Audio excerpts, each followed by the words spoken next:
Welcome to the Tom Woods Show, episode 315. I'm talking today about education in Western history and the growth of state education and England as a counterexample and what kind of conclusions we might draw, because I happen to be talking about that right now in the course that I'm preparing for the Ron Paul curriculum. As you loyal listeners know, I create courses for that program. I've already done a course on government, which I jokingly refer to as my anti-government course. I've done a course on Western civilization to 1492, and I'm currently working on Western civilization from 1493. And in the course of working on this material, I thought, well, you know what, maybe I think I'll do an episode on this. And in particular, I've just gotten to about the year 1830 in the course politically. I'm just about at 1830, so I'm after the Congress of Vienna and the Napoleonic Wars, and I've been talking about the conservative reaction to the French Revolution. But now I'm taking a break and spending some time on intellectual topics in intellectual history, rather than more and more topics in political history. So, for example, right now, I'm in the middle of spending 2 lessons on the subject of education. Well, I have 180 lessons per course, 180 videos to make, and I think the growth of state education is a pretty darn important theme in Western civilization, even if it wouldn't normally get the kind of attention I'm giving it in the standard version of the story. So I've devoted 2 lessons to that subject, one on the growth of state education around the Western world, and the second one on the specific case of England, where education remained in private hands for a very long time, and the statistics in terms of literacy, money spent on education, will probably surprise you. Perhaps not you guys. I mean, you listen to this show, I bet you at least suspect what the answer is, right? I mean, if you don't at least suspect the answer, then all my efforts have been in vain. But I know you guys know where I'm going with this. Then afterwards, by the way, once I've finished the material on education, I'm spending 4 lessons on classical liberalism as a school of thought. Obviously, you need to know about that if you're going to do a history of Western civilization. So I'm taking 4 lessons out of those 180 and dedicating them to first explaining what classical liberalism was. And of course, you know, classical liberalism is what we used to call libertarianism, basically. Then in the second lesson on classical liberalism in this course on Western civilization, I'm talking about the ideas of Frederick Bastiat, who would probably not be mentioned at all in the typical Western civilization course. Then in the third one, I'm going to talk about Benjamin Constant, who would likewise be ignored. And then in the fourth one, I'm going to talk about what I'm going to call radical liberalism, again, within the classical tradition. We're not talking about Barack Obama here. And for that one, I'm going to talk about Herbert Spencer, and we're going to read his essay on the right to ignore the state. And then we're going to talk about Gustave de Molinari, who wrote an essay on the private production of security. So very interesting stuff you would not get in a typical Western Civ course, but that's why I'm doing this. I don't want to produce a typical Western Civ course. The internet is lousy with typical Western Civ courses. I want to do an atypical Western Civ course, so that the students will really get exposed to important ideas and history that they wouldn't have any chance of encountering otherwise in any kind of structured environment. So I'm really pleased with that. So anyway, I thought I would just share a few of these points with you guys today. Now, you can read, and I'll link to in the show notes, tomwoods.com/315 will be the show notes page for today. I'll link to Rothbard's essay. It's like a short book, really, on education, free and compulsory. I'll link to that, and you'll find some of this material in there, although not all of it. He starts talking about the growth of state education in the modern West with the Protestant Reformation. And, of course, we do see Martin Luther advocating compulsory government education, likewise for John Calvin. And Calvin's ideas are going to have an even more substantial influence around the world than Luther's will. Calvin was a more international figure. He had more international influence than Luther did. And when French Calvinists promote the ideas of public education, they're just carrying on ideas they got from the master. And so, indeed, you do see in part of France the promotion under Calvinist influence of compulsory government education. John Knox in Scotland, who was a Calvinist, although he had arrived at some of the ideas more or less on his own, but nevertheless, he, with less success, tried to promote the idea of compulsory education. And then, of course, don't forget that Calvin has a tremendous influence, the ideas of Calvin have a tremendous influence on the Puritan colonies of British North America. And it's in colonial Massachusetts that we see for the first time compulsory government education being promoted. So Calvin has tremendous influence with this. Now, of course, it's in Prussia where people look to find the first national compulsory school system in Europe. We see it beginning under King Frederick William I in the early 18th century, and it continues under his son, who's known as Frederick the Great. And it's interesting to note, Frederick the Great once said, "The prince is to the nation he governs what the head is to the man. It is his duty to see, think, and act for the whole community."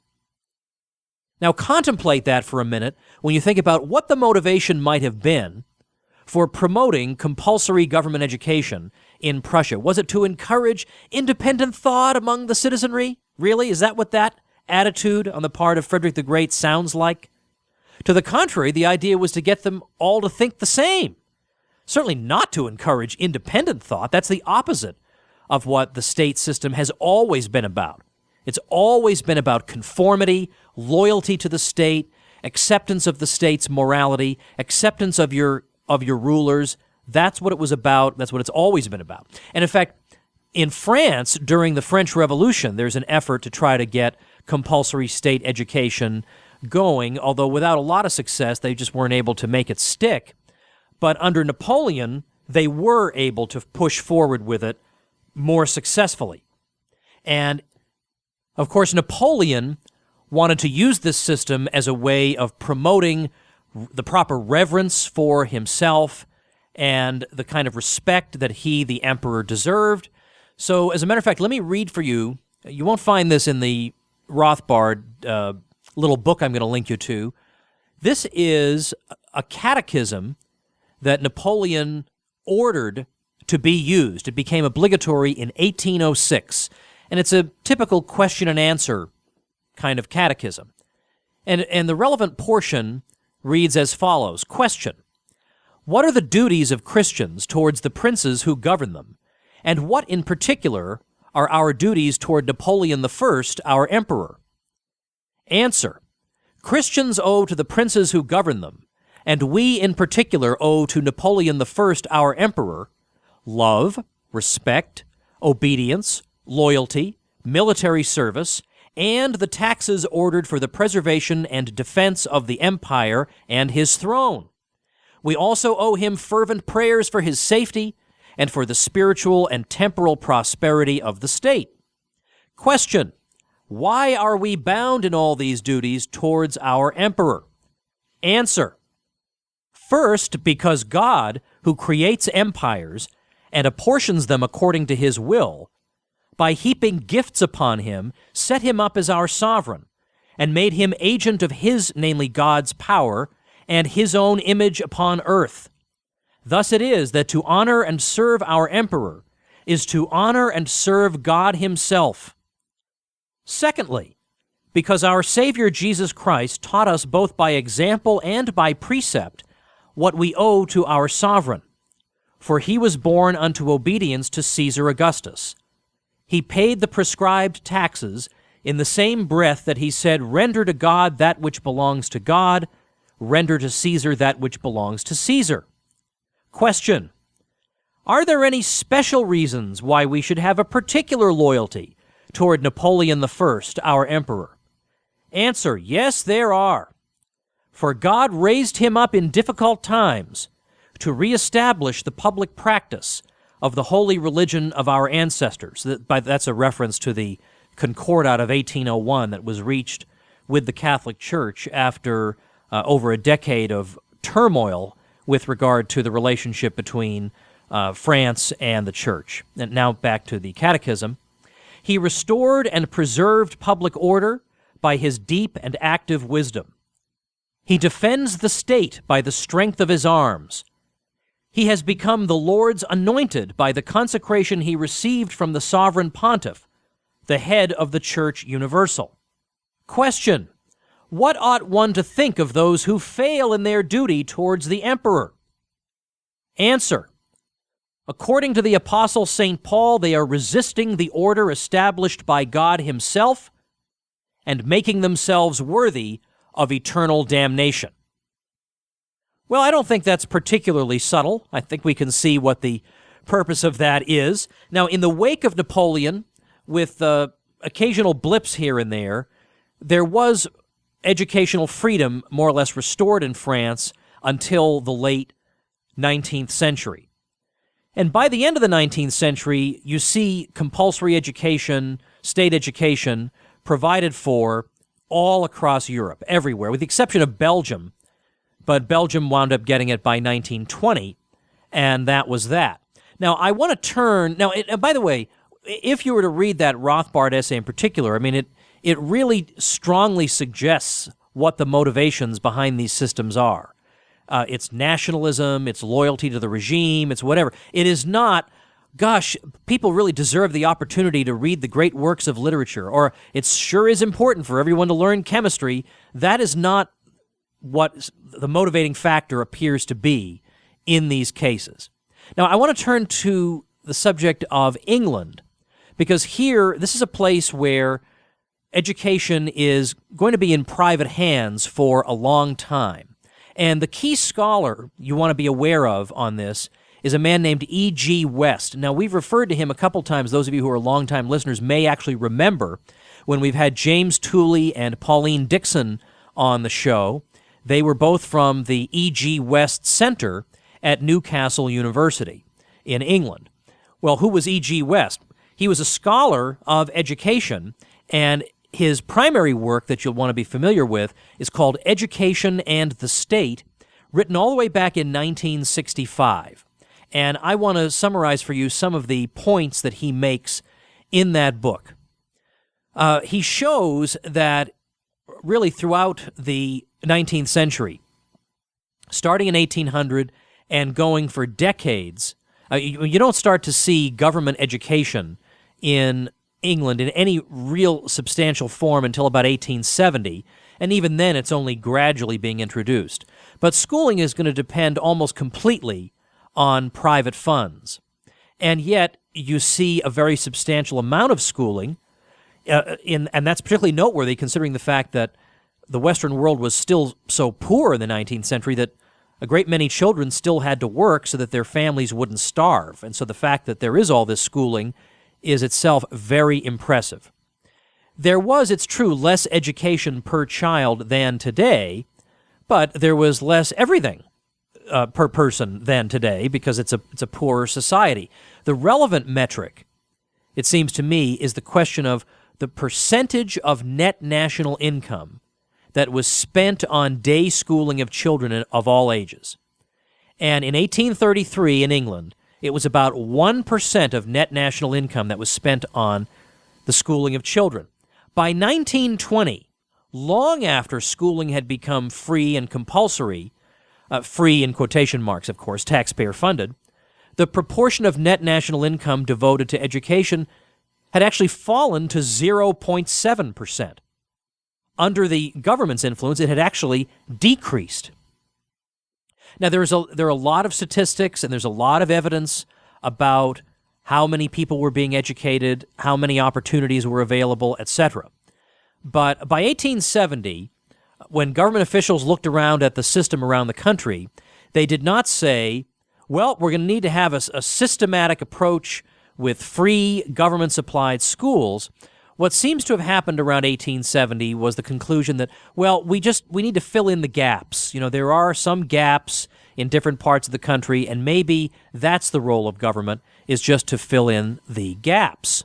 By 1880, compulsion begins to be used, and by 1891, state schooling becomes, quote, free. And the thinking there was, If we're going to force people to go to these schools, then we have the obligation to make it possible for them to attend. But instead of saying, well, we'll subsidize those people who are too poor to attend, they took the opportunity to make education taxpayer-funded and compulsory for absolutely everybody. Let me say something about the work of R.K. Webb, historian of literacy. According to Webb, by the late 1830s, somewhere between 2/3 and 3/4 of the working classes were literate, which compares well to the world average today, by the way. Also, there was a substantial rate of growth in literacy. And we see this in the fact, for example, that young people increasingly were found to be more and more accomplished than their elders. So, in other words, educational opportunities are spreading. According to the calculations of West himself, in 1880, which was the year that compulsory education became the rule, over 95% of 15-year-olds were literate. And it's interesting to compare that, by the way, with the fact that over a century after that, 40% of 21-year-olds in the UK were admitting that they had difficulties with writing and spelling. Now, there's a lot more that can be said here, and of course, West has a whole book on this, but these are very, very relevant considerations, and he says that the introduction of compulsory education laws actually didn't increase the percentage of people going to school, that the figures that appear to suggest this are entirely misleading and basically useless, and he goes ahead and in my lesson on this, I go through and examine the arguments. But West's book is an astonishing book. In fact, when I had James Tooley on, Tooley said that when he was setting out to do his dissertation work, he was planning to write it against this sort of phenomenon and in favor of, government education and the traditional standard view of things that, without government education, everybody would be an idiot and there wouldn't, only the rich could be educated and all that. And he said, I read E.G. West's book, Education in the State, and it was like a thunderbolt struck me. I realized that all the assumptions I held were faulty. Like every one of them was faulty. And I'll link on the show notes page, tomwoods.com/315, to the episodes I did with Tooley and Dixon, in which they talked about the E.G. West phenomenon that was observed in England being replicated now all over the world. All over the world in the poorer countries, we see low-cost private schools popping up on a staggeringly large scale and outperforming the government schools. And the tuition is being paid for by parents. I mean, all the things that we're told can't possibly be done, can't possibly happen, are indeed happening. I think it's fairly typical, by the way, of a lot of what we know about libertarianism and views that libertarians hold, that so very often what people have come to believe is the exact opposite of the truth. And as libertarians, we've almost come to expect that the conventional wisdom on so many important subjects is just so dead wrong, you hardly know where to start with it. So check out the links at tomwoods.com/315 if this general subject interests you. Now, of course, the Ron Paul program that I've told you guys about is it's a K through 12 program. It covers all kinds of interesting topics. It's not just history, economics, government, that sort of thing. It's literature, it's math, it's science, it's public speaking, it's entrepreneurship, it's marketing, it's ad writing. Learning how to write a good ad is a very important skill. You will never be unemployed. If you can write good ad copy, you will never be unemployed. I guarantee you. There is always good use for that. So if you are interested in that, by the way, for your children, then by all means join the program through ronpaulhomeschool.com. That's my unique link, ronpaulhomeschool.com. And if you join through that link, I will send you a special bonus 10-lesson course on the foundations of liberty that's suitable for junior high and above. You just have to write and ask me for it at the contact page at tomwoods.com. But make sure you're joining through ronpaulhomeschool.com. And my first two courses, which are complete, are available if you just want those a la carte and without joining the Ron Paul program. You can get those at tomwoodshomeschool.com. Tomorrow we're going to talk to Bob Murphy, and then Monday, on the eve of the Ross Ulbricht trial, we're going to talk about that case and what exactly is going on, what the significance is. I decided to keep that separate from the discussion of jury nullification. We've got to be careful here. We don't want anybody being accused of jury tampering or anything like that, so we're keeping these entirely separate. But I do want to talk about that because I think it's of importance to libertarians in general. It's not just if you're interested in Bitcoin. It's an interesting case for everybody, and we'll try and talk about that early next week. So, Bob Murphy tomorrow. Show notes page, tomwoods.com/315. Thanks so much for listening. See you tomorrow. The Tom Woods Show.